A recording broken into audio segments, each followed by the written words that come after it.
안녕하세요. 천사처럼 예쁜 아들의 엄마인 30대 여자입니다. 여러분은 점이나 사주를 보러 가신 적이 있으신가요? 저도 사회초년생 때는 취업을 앞두고 뒤숭숭한 마음을 진정시키고 마음의 위안을 얻을 겸 친구들과 사주를 보러 간 적이 있었어요. 근데 어디까지나 그건 결과에 맹신을 하기 위해 보는 게 아니라 심심풀이로 보는 거잖아요.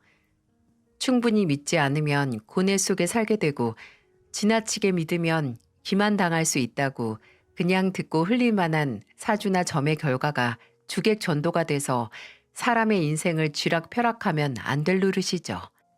아마 저와 같은 구독자 여러분 주변에도 유난히 미신에 약한 사람이 있을 거예요. 하지만 그 어떤 인물을 데리고 오시든 제가 겪은 일보다 심각한 건 아마 없을 겁니다. 저는 대기업 인사팀에서 일하고 있는데요. 지금도 육아 휴직이 끝난 후 복직을 해서 다니고 있어요. 대기업인 만큼 자부심이 있긴 하지만 또 그 안에서 살아남기 위해 안주하지 않고 매번 변화를 거듭하고 발전을 해야 한다는 점 때문에 힘들기도 하지만 대학 졸업하고 정말 땀과 눈물을 갈아 넣어가면서 들어간 소중한 곳이라서 그만큼 일에 대한 애착도 있고 열정도 갖고 있습니다. 또 직장에 더 정을 붙이게 된 이유 중 하나는 바로 그 안에서 지금의 남편을 만났기 때문이에요. 저희 팀 사수님과 남편이 일하고 있는 영업팀 상사분이 사내 연애를 하고 있었거든요. 회사 내에서 소문도 돌 만큼 공식적인 커플이었는데 어느 날 제 사수분이 제게 소개를 받을 생각이 없냐고 하시는 겁니다. 사수님의 여자친구인 영업팀 팀장님 부하 직원 중에 하나가 너무 괜찮다고 두 분이서 저와 그 부하 직원이 잘 어울릴 것 같다는 대화를 하셨다는 거예요. 본인들도 사내 연애가 힘든 건 너무 잘 알지만 저도 그 부하 직원도 야무져서 사내 연애로 손해볼 타입은 아닌 것 같다고 좀 부담되고 어색하면 넷이서 다 같이 만나보자고 해서 인사팀과 영업팀 친목 모임을 가장한 소개 자리에 나가게 됐죠. 그렇게 만난 남편은 저도 얼굴은 알고 있는 사람이었어요. 회사에서 오고 가면서 봤던 게 기억이 나더라고요. 남편도 마찬가지로 저를 알고 있었고요. 남편은 분위기도 좋고 안경이 아주 멋스럽게 잘 어울리는 지적이어 보이는 미남이었습니다. 말도 부드럽고 다정하게 잘하고 매너도 좋아서 저도 호감이 생겼고 남편도 저와 같은 마음을 느꼈는지 그 후에는 종종 둘이 만나서 가까워졌어요. 저희는 연애 기간을 거친 후에 천천히 결혼을 준비했죠. 남편과의 결혼 준비는 어려울 게 없었어요. 성격이 비슷해서 제가 무슨 생각을 하면 남편도 저와 비슷한 생각을 할 정도였으니까요. 또 결혼 전 시어머니 되실 분이 저를 만나기 전에 남편을 통해서 저희 둘의 궁합을 보신다고 했을 때 그 결과를 듣고 나서 저희 둘의 성격이 잘 맞는다는 생각에 믿음이 생겼죠. 현영아, 너 태어난 시간 알아? 태어난 시간? 아니, 그런 것까지 외우고 다니진 않는데. 근데 왜? 아니, 우리 어머니께서 결혼 전에 우리 둘 궁합을 보신다고 해서 그냥 가볍게 보신다는 거니까 신경 쓰지 마. 취미시거든. 그래? 봐주시면 나야 좋지. 나중에 엄마한테 여쭤보고 말해줄게. 그 후에 포항에서 횟집을 운영하는 어머니와 전화를 하면서 제가 태어난 시간을 알아내서 남편에게 말해줬어요. 근데 어쩐지 그 후에 먼저 궁합을 받고 어떤 결과가 나왔다는 말이 없어서 제가 먼저 시어머니께서 보고 오셨냐, 뭐라고 했냐라고 물으니 남편은 대수롭지 않게 잘 맞는데 나쁘지 않대 라고 대답을 하더라고요. 원래 점이라는 게 그렇잖아요. 결과가 좋으면 이상하게 더 믿음이 가는. 사람 마음이 이렇게 가벼워서 그런 얘기를 들으니까 괜시리 정말 저희 둘의 결혼 생활이 순탄할 것만 같은 착각이 들더라고요. 마음 먹기 나름이라고 하잖아요. 뭐 실제로 저희 둘의 사이에는 별 문제가 없었지만 정말 문제는 외부에 아주 뿌리 깊게 자리를 잡고 있었네요. 지금 생각해보면 저는 결혼 전 시댁에 인사를 하러 가면서부터 문제의 근본적인 원인을 마주했었습니다. 깔끔하게 차려입고 남편을 통해서 시어머니께서 좋아하신다는 제과점 수제 양갱까지 알아내서 사고 꽃다발까지 챙겨들고 시댁에 찾아갔어요. 제가 남편을 따라 시댁에 들어갔을 때 처음 마주한 건 시어머니 얼굴이 아닌 현관문 바로 맞은편 벽에 자리한 달마대사의 그림이었네요. 솔직히 좀 놀랐어요.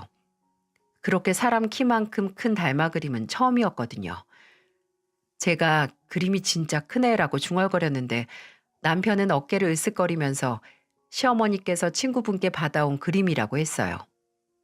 또 남편에게 시어머니께서 좀 무뚝뚝한 성격이라는 걸 듣기는 했지만 아무리 무뚝뚝해도 정말 아무 말 없이 처음 만나는 사람을 거의 1분 동안 빤히 머리부터 발끝까지 훑진 않잖아요. 근데 시어머니께서 그러셨어요. 제가 시댁에 들어가서 고개를 숙여 제 소개를 하고 얼굴을 들었을 때 시어머니께서는 좀 흠칫할 정도로 으스스하게 퀭한 눈으로 멀뚱히 서서 저를 빤히 보셨습니다. 마치 제가 연구해야 할 실험체라도 되는 양 말이죠. 엄마, 우리 현영이 민망하겠어요. 며느리 구경 그만하시고 인사 좀 받아주세요. 아, 그래. 아유, 내가 너무 빤히 봤네. 반가워요. 나 영석이 엄마 되는 사람이에요. 시어머니의 목소리는 착 가라앉은 표정처럼 아주 낮고 조용했어요. 남편에게 듣기로는 오래전 시아버지와 이혼 후에 시어머니의 성격이 더 내성적으로 바뀌었다고 하는데 아무래도 시누이와 시동생이 다 독립을 한 후에 집에서 남편과 둘이서 적적하게 사시다 보니 성격이 더 음침해지신 건 아닌가 했습니다. 그래도 오랫동안 순대국밥집을 운영하셔서 사람 손님들 상대도 오래 하셨을 텐데 이혼의 상처가 많이 크셨나 보더라고요.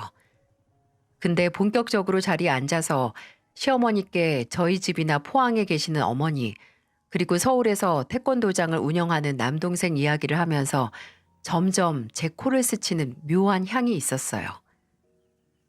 근데 어머니께서 커피를 좋아하시나 봐요. 집안에서 계피 향이 은은하게 나요. 이럴 줄 알았으면 좋은 원두도 사올 걸 그랬나 봐요. 어? 우리 엄마 커피 잘 안 드셔. 이거 커피에 넣는 계피 향이 아니라 저기 있는 계피나무 향이야. 남편이 가리키는 손가락을 따라가 보니 정말 베란다 쪽에 꽤 커다란 계피나무가 묘목이 심어져 있더라고요. 계피가 나쁜 기운을 물리쳐 주거든. 현영양도 나중에 이 계피나무 더 자라면 내가 직접 손질해서 몇 개 줄게요. 그거 집에 가지고 있으면 좋아요. 그때는 그 얘기를 듣고 미신이긴 하지만 아주 친절하시다고 생각을 했어요. 그리고 한참 대화를 하고 저녁을 먹고 나서 남편이 본인 방을 보여준다고 저를 데리고 가더라고요. 남편을 따라가는데 그때 거실에 있던 TV의 뒤쪽 벽을 보게 됐습니다. 거실에 있을 때는 큰 TV에 가려져서 안 보였는데 그 뒤쪽 벽에는 석장 정도로 보이는 손바닥만한 부적이 붙어 있더라고요. 그냥 종이일 뿐인데 왜 그걸 보고 가슴이 철렁하는지. 왜 부적은 웬만해서 직접 보기 힘들잖아요. 저는 거의 무교에 가깝지만 어머니께서 기독교이신지라 더더욱 부적은 구경도 못했거든요. 근데 그 전에 남편에게 사주 같은 걸 보는 게 시어머니의 취미라고 했던 게 기억이 나더라고요. 뭐 부적도 집안에 도움이 되는 미신이 적힌 부적을 붙여두셨겠지 하고 넘어갔어요. 근데 부적은 한번 보니까 남편의 방을 구경하면서 또 한 가지 이상한 점을 알겠더라고요. 남편이 사는 집 시댁에는 거울이 없었어요. 화장실을 제외하고 신발장 쪽이나 거실, 남편의 방에도 작은 손거울 하나 보이지 않았어요. 제가 지나가는 말로 거울이 없네? 남자 방이라서 그런가? 라고 하니까 남편은 또 별다른 생각 없이 엄마 방에도 없을 거야. 거울 보는 거 싫어하시거든. 이라고 하더군요. 제가 이유를 묻기도 전에 남편이 다른 대화 주제로 넘어가서 정확한 이유를 알 수 없었지만 괜히 미심쩍은 감정을 느낀 게 결혼 전에 흔히 드는 괜한 걱정으로 여겨질 만큼 결혼 후에는 마땅히 요상하다고 느낄 만한 문제는 없었습니다. 처음에는 좀 섬뜩하다고 느꼈던 시어머니의 첫인상도 시간이 지나면서 오히려 점점 변했어요. 결혼 후 새롭게 알게 된 사실은 단 하나. 시누이와 시동생이 시어머니와의 사이가 서먹하다는 것 뿐이었네요. 처음에도 인사를 할 때 시어머니는 시댁에서 뵙고 시누이와 시동생은 따로 밖에서 만났었거든요. 그때는 어린이집 선생님이 시누이는 결혼하고 따로 살고 직업 군인인 시동생은 발령받은 부대가 시댁이랑 멀어서 자취를 하느라 그런 줄 알았어요. 근데 사람이 눈치라는 게 있잖아요. 명절에 시누이나 시동생 둘 다 시댁에 오긴 하는데 시어머니와 대화를 한두 마디밖에 안 하고 정말 밥만 딱 먹고 가는 모습을 보면서 사이가 좀 안 좋아 보인다는 걸 느낄 수 있었어요. 근데 또 남편과 동생들의 사이는 아주 돈독하긴 했네요. 저도 제 남동생과 꽤 사이가 좋거든요. 둘 다 서울살이 하면서 가까운 가족은 둘뿐이라서 더 가까워졌던 이유도 있고 나이도 2살 차이밖에 안 나서 친구처럼 지내왔었어요. 남편도 저희 남매처럼 시누이와 시동생과 교류도 잦고 연락도 자주 하더라고요. 시누이는 사는 곳이 저희 신혼집과 가까워서 종종 부부끼리 서로 집에 초대해서 저녁도 먹었었어요. 그렇게 따로 만나면 너무 재밌고 말도 많고 유치원 선생님이라서 그런지 더욱더 다정한 시누이가 시댁에서만 만나면 웃음기도 싹 빠지고 입도 합 다물고 있으니 이상할 수밖에요. 그래서 한 번은 제가 시누이가 보고 싶다고 했던 영화 시사회 티켓을 영화 홍보회사에 다니는 친구에게 얻어서 시누이와 단 둘이 간 적이 있었어요. 영화는 제 덕분에 봤으니 저녁을 산다고 해서 밥까지 같이 먹었죠. 그때 일식집에서 밥 먹으면서 따끈하게 데운 정종을 나눠 마셨는데 제가 지금이 기회다 싶어서 넌지시 시어머니와의 사이를 물어본 적이 있었어요. 역시나 예상대로 시누이는 어딘지 근심이 많은 얼굴로 이러더군요. 엄마가 좀, 언니는 아직 모르겠지만 사람을 좀 통제하려고 하거든요. 언니도 저희 엄마가 미신 무지하게 믿는 건 알고 있죠? 그 미신들로 우리를 쥐락펴락했어요. 어렸을 때야 그게 부모 말이라면 다 듣고 살았지만 성인이 되고 나서도 학교 가는 거, 아르바이트 하는 거 다 엄마 허락받고 엄마가 안 된다고 하면 절대 못하고 직업도 엄마가 그건 네 기운에 안 맞고 거기는 터가 안 좋다고 하면서 반대하는데 그걸 어떻게 버텨요. 심지어 일하고 나서는 매달 월급의 30%씩 엄마한테 드려야 했어요. 엄마한테 지금까지 키워준 답례를 줘야 너도 나중에 업보로 고생 안 한다는 헛소리 듣고. 정말요? 혹시 제 남편도 그랬어요? 네. 심지어 오빠는 장남에 같이 사니까 더 드렸죠. 아마 언니랑 결혼하고 나서 분가하고 나서 안 드리기 시작했을 거예요. 저도 결혼하면서 싹 끊었으니까. 언니도 결혼하기 전에 엄마가 아는 무당한테 말해서 오빠랑 궁합 봤죠? 맞아요. 남편이 제 생년월일이랑 태어난 시간 같은 거 알고 갔어요. 아마 언니는 그 궁합에서 합격해서 엄마가 결혼 반대 안 했을 거예요. 나랑 사이가 더 서먹해진 이유가 바로 그것 때문이었거든요. 지금 결혼한 제 남편이랑 결혼을 엄마가 엄청 반대했어요. 궁합이 서로 잡아먹는 팔자라고. 뭐 상성이 안 맞네 하면서 그러더니 제가 그래도 결혼하고 싶다고 하니까 거의 집에서 쫓겨나다시피 결혼한 거예요, 나.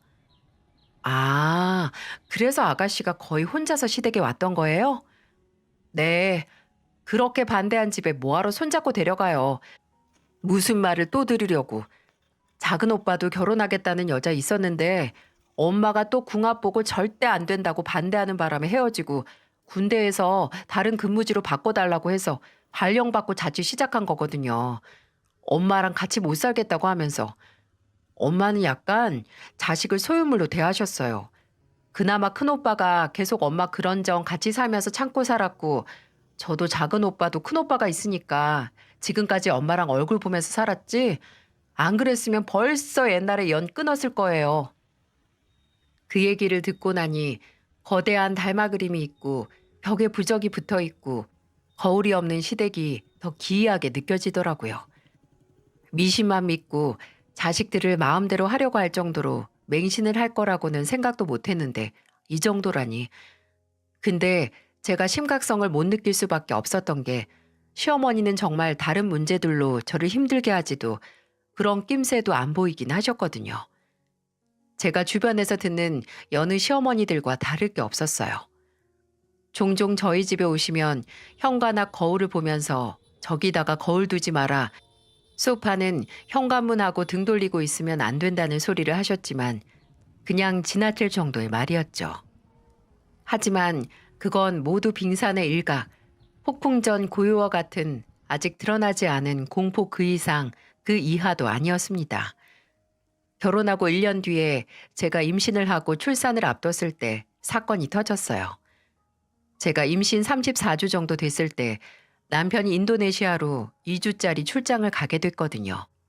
제가 임신을 하고 나서는 진짜 회사 집만 오가면서 매분 매초 제 곁을 지켰던 남편이었기에 2주의 출장 동안 빈자리가 더 크게 느껴질 테지만 한 달도 아니고 2주뿐이니까 참을 수 있다고 생각을 했죠. 근데 아무래도 임신 거의 막달이나 다름이 없으니 포항에 계신 어머니는 제가 걱정되셨는지 올라오신다는 얘기를 하셨어요. 저는 근처에 시누이도 살고 종종 남동생도 와서 들여다본다고 걱정 마시라고 했고요. 근데 걱정을 하셨던 건 저희 어머니뿐만이 아니었어요. 시어머니도 남편의 출장 3일째가 되는 날 제게 전화를 하셨더라고요. 처음에는 뭐 잠을 잘 자냐, 몸에 별다른 이상은 없냐고 묻기만 하셨네요. 근데 또 다음날 전화를 하셔서 이런 말을 하시더라고요. 현영아, 내가 꿈자리가 뒤숭숭해서 그러니까 영석이 출장 끝나고 올 때까지만 여기 와서 있는 게 어떻겠니? 너 홀몸도 아닌데 혼자서 무서울 거 아니야. 어머님 댁에요? 에이, 겨우 2주인데 무서울 게 어딨어요. 그리고 걱정하실 게 없는 게 아가씨도 종종 놀러 오고 제 동생도 자주 연락해서 괜찮아요.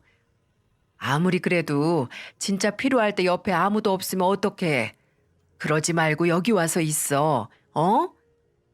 근데 아무래도 저는 제 집이 더 편해요, 어머님. 걱정해 주시는 건 정말 감사드리는데 그래도 좀 마음 편한 데서 푹 쉬고 싶어요. 너 정말 너무한다.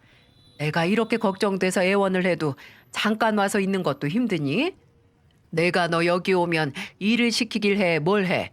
그냥 와서 몇 밤만 자고 가는 것도 그렇게 싫으니? 난감하더라고요. 진짜 걱정하실 거 없는데 처음으로 제게 화까지 내가면서 오라는 시어머니의 말을 듣고 고민을 하다가 며칠만 지내는 게 어려운 것도 아니니 3일만 자고 오자는 생각에 짐을 챙겨서 시댁으로 갔습니다. 마음을 돌리고 찾아간 저를 보고 시어머니는 처음에는 반갑게 환영해 주시며 제게 먹고 싶은 건 없는지 불편한 곳은 없는지 다정하게 물으셨어요. 시어머니와 단둘이 시댁에서 시간을 보낸다는 게 어색하고 불편할 것 같았는데 지내보니까 괜찮더라고요. 저는 남편이 전에 쓰던 방에서 자기로 해서 식사 후에 씻고 들어가서 일찍 잠에 들려고 하는데 제가 화장실에서 씻고 나오니까 어두운 거실 가운데 시어머니께서 앉아 계시는 게 보이는 거예요. 솔직히 그때 좀 심장이 내려앉을 뻔했어요. 안방에서 TV 본다고 들어가신 분이 저기 왜 저러고 앉아 계시냐고요. 근데 제가 먼저 말을 걸기도 전에 시어머니께서 제 쪽으로 뒤돌아보시면서 저를 부르셨습니다. 그리고 가까워진 제게 슬며시 뭔가 내미셨어요. 그걸 보는 순간 오싹한 기분과 함께 올게 왔다는 생각이 불현듯 들었어요. 그건 바로 센노란 부적이었습니다. 제가 그걸 보고 어리둥절한 표정으로 시어머니를 바라보니 시어머니는 그런 제 눈빛에는 아랑곳 않고 본인 할 말만 조곤조곤 하셨습니다. 거창한 건 아니고 그냥 뱃속의 아이 더 건강하게 만들어주는 부적이야. 이거 여기 있는 동안만 잘 때 가슴에 꼭 품고 자렴. 에이, 어머님, 이런 거 안 해도 뱃속의 아이 잘 자라고 있어요. 그리고 솔직히 이런 건 미신, 그런 소리 하지 말어. 믿음에서 안정과 평화가 나오는 법이야. 이게 그렇게 힘든 일이니? 그냥 품고 잠만 자면 되는데. 네, 힘든 일은 아니죠. 하지만 꼭 필요한 일도 아니잖아요. 근데 거기서 그런 실랑이를 하는 것보다 그래도 저 생각해서 받아오셨다니 그런 시어머니의 성의를 생각해서 감사하다고 말씀을 드리고 그 부적을 받아 방으로 들어왔어요. 정말 시어머니의 말씀대로 그 부적을 옷 안쪽에 넣고 자려고 했는데 부적 종이가 의외로 빳빳하고 거칠더라고요. 가슴 앞섬에 대어보니 바스락거리고 불편해서 잠깐 넣고 누웠다가 다시 빼서 머리맡에 있는 가방 안에 넣었어요. 어쨌든 잠을 자는 자리와 가까우면 됐다 싶어서 말이죠. 저는 그때 제 행동이 몇 시간 뒤에 어떤 결과를 야기할지 꿈에도 상상도 못하고 그대로 잠에 들었습니다. 제가 잠에서 깬 건 단잠을 자고 저절로 눈이 떠진 것도 아니었고 배가 허해서 자다 깬 것도 아니었어요. 바로 누군가 제 옷 앞섬을 뒤지는 소름 끼치고 놀라 기절할 만한 감각에 깨고 말았습니다. 제가 잠을 자다가 그 느낌에 진짜 너무 놀라서 벌떡 일어나면서 헉 하고 소리를 냈거든요. 놀라긴 했어도 잠이 덜 깬 얼떨떨한 상태라서 뻑뻑한 눈을 애써 부릅뜨고 대체 이게 무슨 일인지 상황을 파악하려고 했습니다. 그리고 제 눈앞에는 아직 해가 안 뜬 건지 어두컴컴한 방 안에서 며느리 잠옷 앞섬을 뭘 찾는 사람처럼 뒤적거리던 무서운 얼굴의 시어머니가 보였어요. 그 기이한 모습에 이게 현실인지 꿈인지 가늠이 도통 안 가더라고요. 여러분은 이게 무슨 일인지 짐작이 가시나요? 저는 날카롭게 굳은 얼굴로 저를 노려보는 시어머니에게 물었어요. 어머님, 이게 대체 무슨 짓이에요? 뭘 하고 계셨던 거예요? 제 물음에도 시어머니는 당황하거나 사과를 하지도 않고 오히려 놀란 제 목소리보다도 더 크고 날카롭게 고함을 치기 시작했습니다. 너야말로 이게 무슨 짓이야? 내 말이 우스워? 그 뱃속에 팔다리 두 짝씩 온전하게 낳고 싶으면 내가 좀 부적 품고 자라고 말했잖아. 왜 사람 말 이렇게 안 들어? 내가 이런 꼴 보자고 200만 원 주고 그 부적을 써온 줄 알아? 순간 이게 진짜 현실인가 싶을 정도로 어처구니가 없었어요.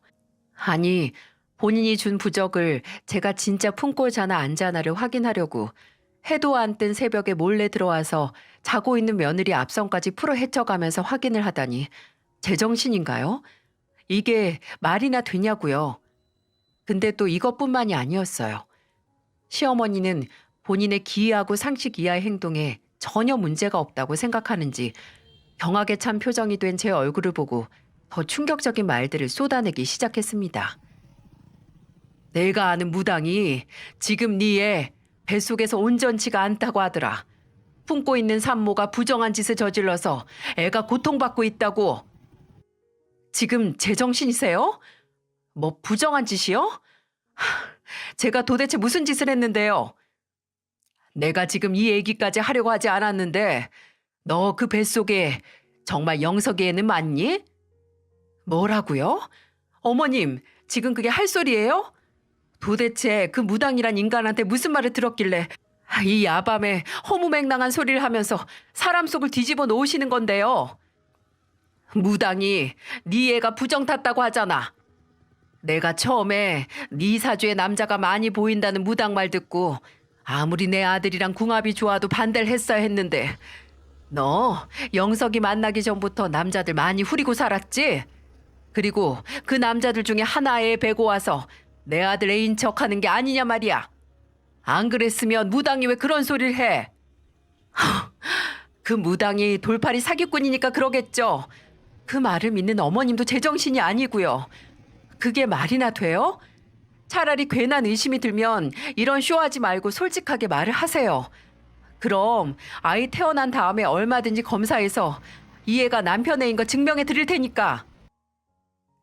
제가 머리가 핑하고 돌 정도로 악을 쓰고 말을 하니 시어머니께서는 갑자기 무표정한 얼굴로 벌떡 일어나서 거실로 나갔습니다. 저는 진짜 황당한 얼굴로 그 뒷모습을 바라봤고요.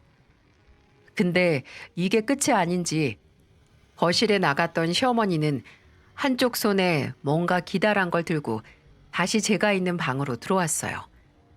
시어머니가 다시 방에 들어온 순간 어디선가 맡아본 적 있는 냄새가 나기 시작했습니다. 제가 미세하게 나는 향을 맡고 이게 무슨 향인지 생각도 하기 전에 시어머니는 손에 든 걸 번쩍 들어서 저를 사정없이 매타작을 하기 시작했어요. 와, 진짜 정신을 차릴 수가 없었네요.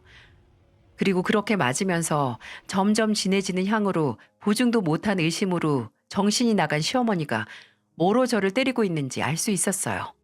바로 시댁에 있는 계피나무 가지를 여러 개를 길게 다듬어서 뭉친 무려 수제 매였습니다. 제가 앞서서 임신 34주라고 말을 했었죠. 시어머니는 몸이 무거워서 사정없이 내려쳐지는 매타작을 피할 수도 없는 상태의 임산부를 찢어지는 것 같은 소리를 내가면서 때리시고 있는 거예요. 나가! 당장 이 몸에서 나가! 부정한 것들, 더러운 것들, 재수 온 붙은 것들, 어서 나가! 나가라고! 그만하세요! 그만! 지금 나가야 하는 악기가 붙은 건 제가 아니라 시어머니 아닌가요? 제가 혹시 정말 뱃속의 아이에게 무슨 일이 일어날까 무서워서 피하지 못하고 웅크려서 배를 감싸 안고 있으니 시어머니는 훤히 드러난 제 등에 무섭게 매타작을 했어요. 내 아들 잡아먹을 년, 악독하고 무서운 년. 이래야 네가 살아. 이래야 내 아들이 살고 내 손주가 산다고. 깨끗하게 정화를 시켜야 니들이 살아. 순간 더 맞으면 진짜 어디 하나가 잘못될 것 같더라고요. 저는 한쪽 팔은 배를 감싸고 한쪽 팔을 뻗어서 저를 내리치는 매 뭉치를 잡아챘어요. 그리고 시어머니가 저를 치는 반동을 이용해서 잡은 매를 한 번 당겼다가 뒤로 밀면서 시어머니 몸의 중심을 무너뜨렸어요. 시어머니는 억하는 소리와 함께 넘어졌고 저는 손에 든 계피나무 뭉치를 시어머니께 던지고 무거운 몸을 어떻게든 움직여 옆에 있던 가방을 움켜쥔 채 잠옷바람으로 그 집을 빠져나왔습니다. 말 그대로 새벽의 도주였어요. 진짜 잡히면 죽는다는 생각으로 급하게 나오느라 신발 한쪽도 못 신고 나오고 등은 아까 맞느라 좀 까졌는지 얼얼하고 몸은 무겁고 머리는 어지럽고 진짜 너무 처량하고 제가 왜 이런 일을 당해야 하는지 억울하고 분통해서 눈물이 나왔어요. 그런 처참한 몰골로 좀 걷다가 택시를 탔고 저는 택시 안에서 보이스톡으로 출장 중인 남편에게 전화를 걸었습니다. 우리나라와 2시간 정도의 시차가 나는 인도네시아도 다들 잠자는 밤이라서 남편은 잠에서 막 깬 부스스한 목소리로 전화를 받았어요. 저는 왜 이 야밤에 전화를 했냐고 혹시 무슨 일 있냐고 하는 남편의 말을 더 듣지도 않고 하늘 먹은 사람처럼 절절하게 소리를 쳤습니다. 지금 당장 한국으로 와. 와서 당신 엄마가 나한테 한 짓을 좀 보라고. 뭐? 현영아, 대체 무슨 일인데?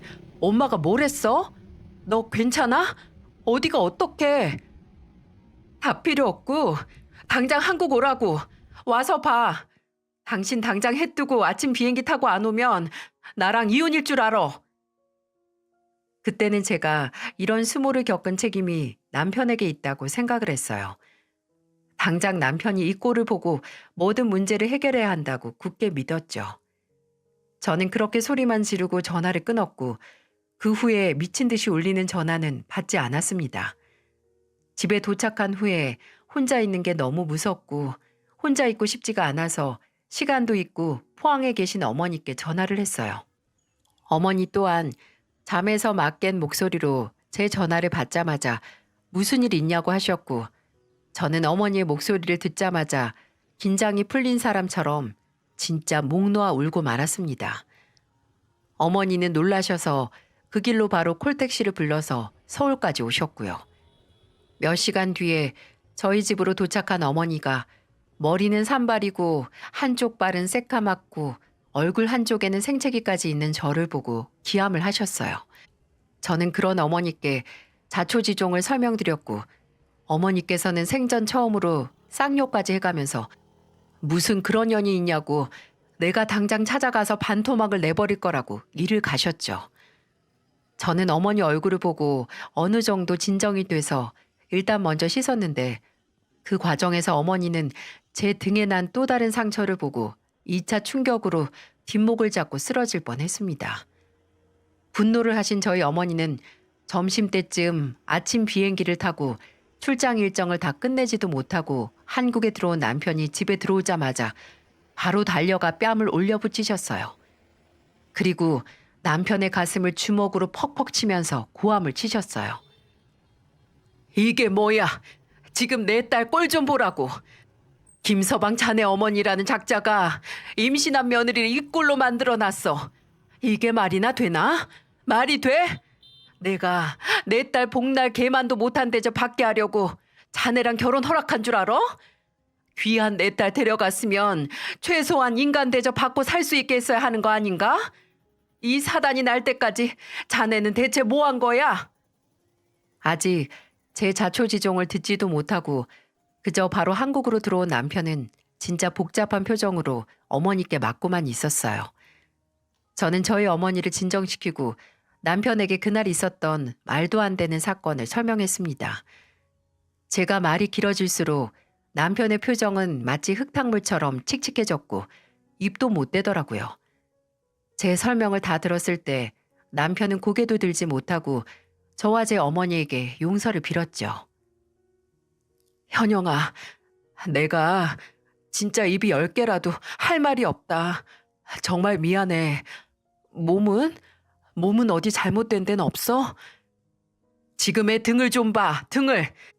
그 미친 여편네가 지가 만든 매로 난장판을 만들었어. 장모님, 죄송합니다. 이런 걸 보여서. 진짜 제가 죄인이고 제가 미친놈이에요. 누구보다 저희 어머니를 잘 알고 있었는데 근데 저도 어머니께서 이런 해괴한 짓까지 하실 줄은 미처 몰랐어요.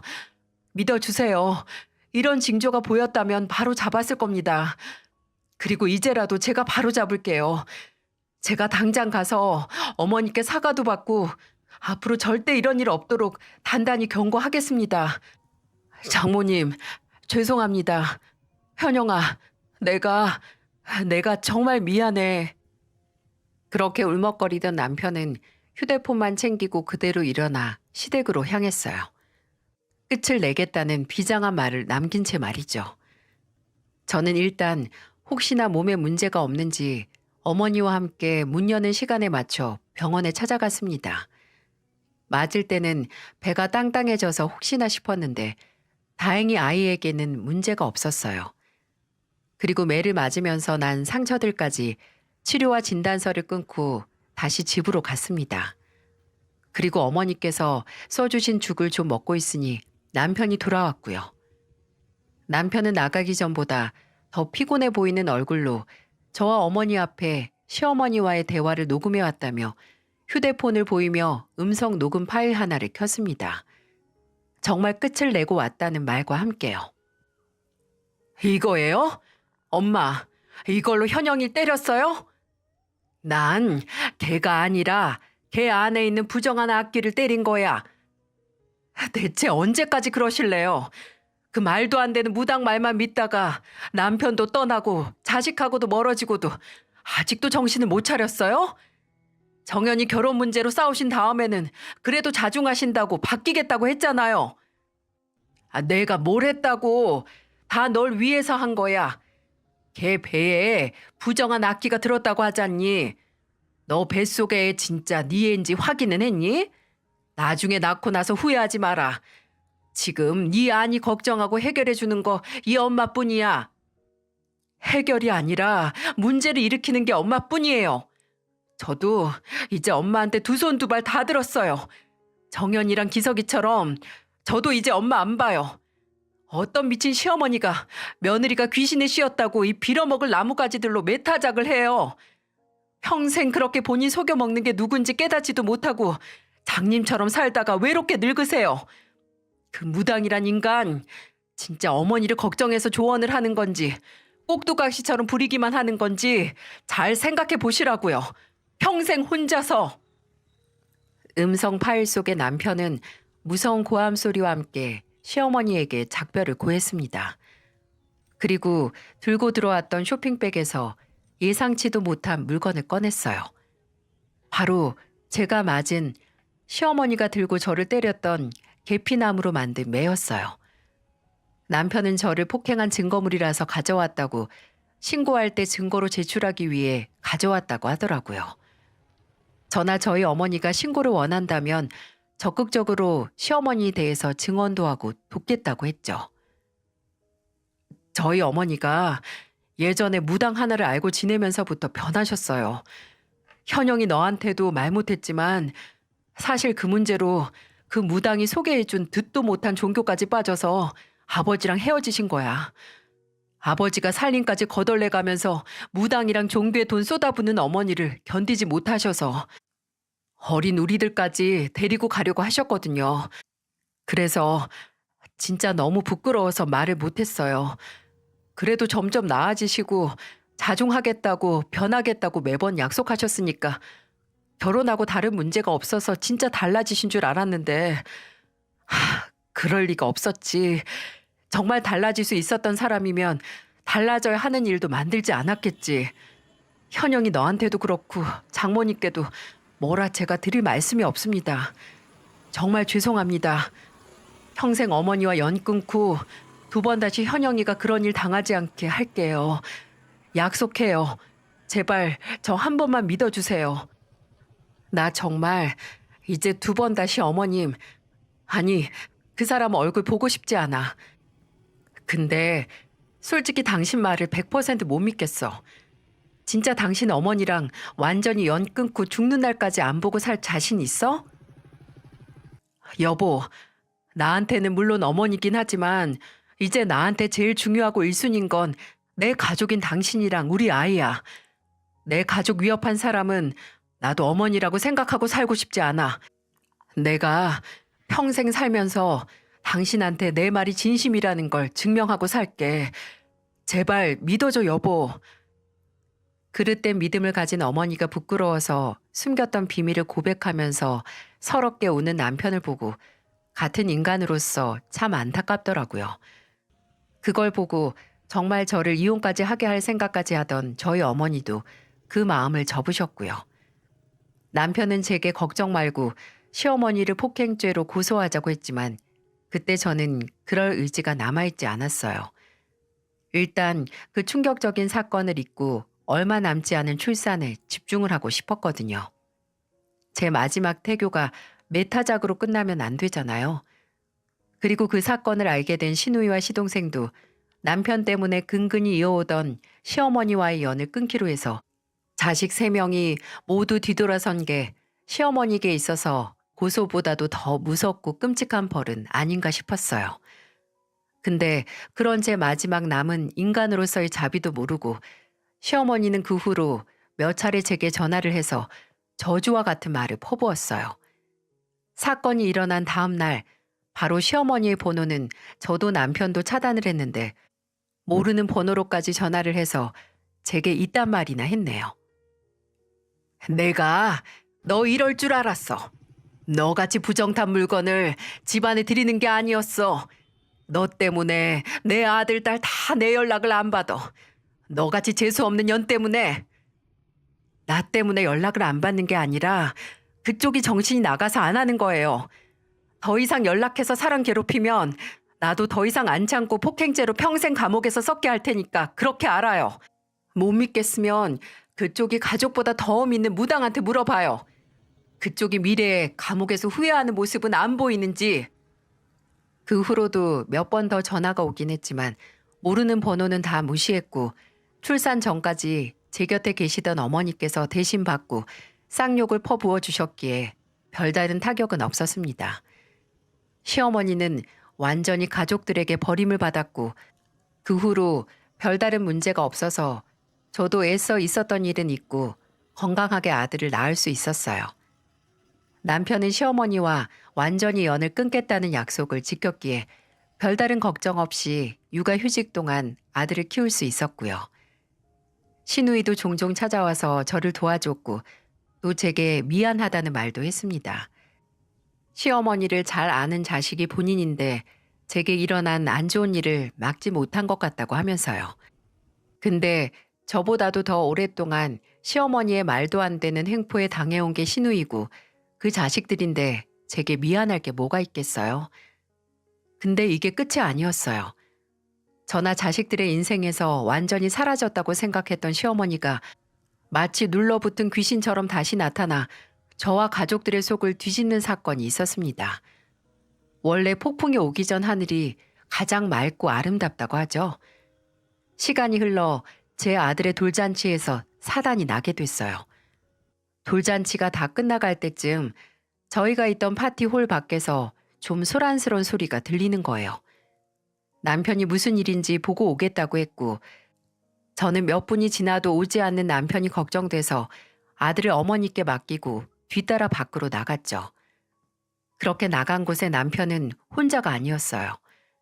행색이 아주 남루하고 마른 노인과 실랑이를 하고 있었죠. 저는 대체 무슨 일인지 알기 위해 가까이 다가갔고 점점 가까워지면서 어딘지 낯익은 그 노인의 얼굴을 보고 의아한 감정을 감출 수 없었어요. 여보, 무슨 일이야? 그 사람은 또 누구고? 어? 왜 나왔어? 그냥 안에 있지. 현영이? 너 현영이냐? 저를 본 노인은 마치 저를 아는 사람처럼 제 이름을 부르기 시작했고 그 목소리를 들은 저는 경악할 수밖에 없었어요. 그 병약해 보이는 사람은 다름 아닌 거의 1년 전에 연락을 끊은 시어머니였거든요. 대체 무슨 일이 있었던 건지 원래 등치가 좀 있었는데 반쪽이 되어 있더라고요. 그리고 상태가 좀 굉장히 안 좋아 보였습니다. 저는 좋은 날 초대받지 못했을 뿐더러 환영도 못 받을 시어머니의 등장에 그대로 굳었고 남편은 그런 저를 보고는 시어머니에게 소리를 질렀어요. 이제 엄마 안 본다고 했잖아요. 여긴 어떻게 알고 왔어요? 대체 이제 와서 왜? 내가 우리 손주 얼굴만 보고 간다고 하잖아. 영서가, 현영아, 내가 금부치도 사왔어. 이거 봐라. 어? 필요 없어요. 제가 다른 남자랑 헛짓거리에서 뵌 아이라고 그쪽 입으로 똑똑히 말했잖아요. 근데 왜 이제 와서 당신 손주라고 해요? 당신이 뭔데? 현영아, 나 이제 그 말 안 믿는다. 내가 그때 단단히 미쳤었어. 그 무당 사기꾼인 것도 모르고 그 무당한테 내 자식들 다시 찾아달라고 구슬 몇 판을 했는지 몰라. 그 짓 하다가 국밥집까지 팔고 근데 너희들은 나한테 돌아올 기미도 안 보이고 나 이제 정말 아무것도 안 남았어. 너희가 나 버리면 나 정말 평생 이대로 늙을 거야. 제가 분명히 그랬잖아요. 평생 혼자서 외롭게 늙으시라고. 자식들도 며느리도 남의 말만 믿고 괴롭힌 죄값 치르셔야죠. 이제 와서 약한 소리 우는 소리 하지 마세요. 이런다고 제 마음 안 바뀌니까. 현영이도 마찬가지고요. 연회장 경비까지 불러서 건물 밖으로 내보내려고 해도 끝까지 버틴기더군요. 그 때문에 저희 어머니까지 달려 나오시고 어머니는 시어머니의 얼굴을 보자마자 멱살을 붙잡고 늘어지셨어요. 이 미친년이 여기가 어디라고 와? 그래, 차라리 제 발로 잘 찾아왔다. 내 딸 몸에 상처낸 복수 내가 대신 해줄 테니까. 어머니는 몇 번을 시어머니의 멱살을 단단히 잡고 이리 휘둘렀다 저리 휘두르면서 탈탈 털다가 바닥에 내동댕이까지 치셨어요. 그리고 주저앉은 시어머니에게 마지막 경고를 날리셨습니다. 부모가 돼서 점 보고 무당 찾아가는 것도 다 자식들 잘 되라는 간절한 마음으로 끝났어야지. 그게 부모 아니야? 근데 멍청하게 무당 말만 듣고 그 난리를 쳐? 그때 까딱하다간 당신 때문에 우리 손주 얼굴도 못 볼 뻔했어. 내 딸 몸 잘못됐었으면 어떻게 할 뻔했냐고. 내가 진짜 마지막으로 경고한다. 내 딸이 당신 용서하기 전까지는 절대로 그 쌍판떼기 가지고 올 생각하지 마. 다시 내 딸이나 내 사위, 내 손주 앞에 나타나기만 해. 2번 다시 내 딸 괴롭게 하면 내가 그 배로 더 네 인생 괴롭게 만들 테니까. 그 후로 다시 시어머니는 저나 남편에게 찾아오거나 모르는 번호로 연락을 하지 않으셨어요. 근데 저희가 단호한 모습을 보였다거나 저희 어머니의 경고를 듣고 찾아오지 않았던 것만은 아니었습니다. 저도 남편도 시어머니가 저희 아들의 돌잔치를 어떻게 알고 왔는지 궁금해했거든요. 정말 모든 연락을 완전히 끊고 거의 1년이 지났으니까요. 남편은 설마 주변 사람들 중에 저희 얘기를 시어머니에게 전한 사람이 있는지 추궁을 하고 다녔고, 그 결과 알고 보니 시동생이 다시 시어머니와 연락을 하고 있었다는 걸 알게 됐어요. 시동생은 저나 남편에게 사과를 하면서 사실 그때 사귀고 결혼 준비를 하고 있던 제 예비 동서의 집안에서 왜 어머니가 살아계시는데 소개를 안 시켜주냐고 했다는 겁니다. 근데 시어머니의 문제는 정말 창피해서 처가나 결혼할 여자에게 다 설명을 못하고, 시어머니가 이제 무당이랑 연락도 안 하고 절대로 문제를 일으키지 않겠다고 약속까지 하니 다시 연락을 하기 시작한 거죠.